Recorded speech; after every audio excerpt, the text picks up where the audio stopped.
think when I got elected, I was one of the few people on our caucus who really had some now practical experience in agriculture recently. There were people who grew up on farms that no one was working in agriculture. So I was made the vice chair of the ag committee, and then when Arnie moved up, I became the chair of the committee. And it's definitely still, this was 10 years ago, but it's still an issue for almost everybody in that medium size. Or if you're a large grower, the commodity system might work out okay for you, but more and more, it's getting harder even for big growers to do that. So last summer, as part of a tour I was doing around the state, hit farmers markets in 3 or 4 different communities. Mm-hmm. And the Portland Hollywood Farmers Market was the one where I met some folks who were talking to me about recent regulatory activities that had occurred just that summer for the first time that were, to them, troublesome. And so that's what sort of got the impetus behind this work group, was that visit these people. I said, why don't we hold a hearing? And we did that in the fall about what people were experiencing and hear the agency's side of why they were doing these inspections that they hadn't been doing before and how it's regulated. And it became clear that there were some issues that needed to be sorted out in the statutes, because there were some things the agencies are allowing to happen because they make common sense, but they're not really technically in line with the statute. For example, the statute would say that a farmer's market, every stall has to have fixed walls and plumbing. And that just doesn't make any sense, but there is no category currently for what you think of as a farmer's market with a tent. That doesn't exist in our food code as an allowable way to do it. And so we need to codify some of the things that are already happening to give a better legal underpinning for what's really the current regulatory scheme is not that far off of where we need to be, but a lot of it's out of compliance with the statute. So we're sort of legalizing things that we're doing anyway. The food safety regulators always have to sort of operate from a place of, if there's one outbreak, and we didn't have this in place and one person dies and all the accompanying media coverage and the damage done to the industry, so we have to just regulate everybody to the ultimate degree. And from the food safety perspective, it's understandable.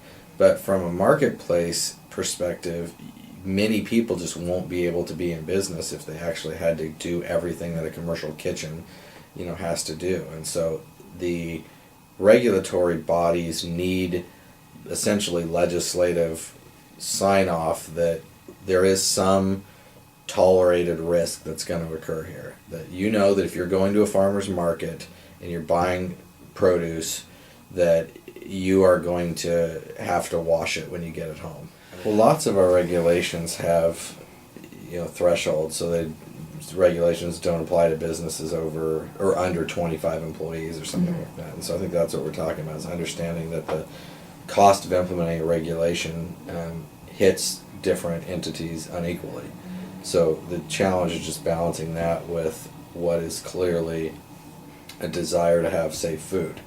We're part of a co-op, and our co-op with 150 growers has a big packing house where everything goes through and it's washed and graded and sorted, and then it would come back out and be put in cold storage and then taken somewhere.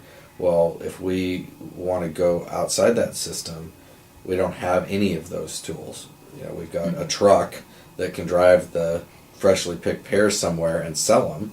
We can by hand box them out of the bins and wash them all ourselves, and it's very labor intensive.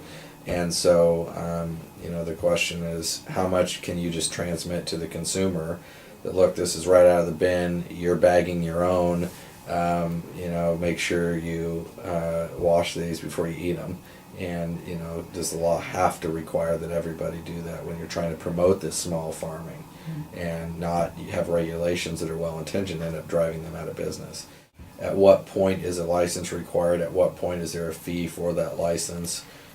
The economics of being a very small direct marketing, how much can you afford to pay in a fee, especially if you are doing products that aren't being inspected, you're not doing any canning or anything like that.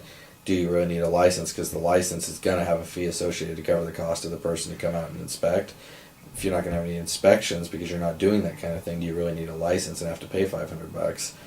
Yeah, and that might be a whole weekend's profit, and you only have 4 or 5 weekends worth of growing season if you're only doing a few crops. And so we want to get people out of having to get a license, or in some cases we've even talked about having an inspection but no license, or no fee, essentially. So you get an inspection but there's no fee, because then it's more of a public safety issue. The regulatory system might incent everyone to go do all these things without really look at how reasonable is that, and so it would push towards, okay, everybody needs to go get a separate building with a commercial kitchen because you can't have pets in the house. So if you're going to use your home kitchen to do some preparation, that's really not going to work.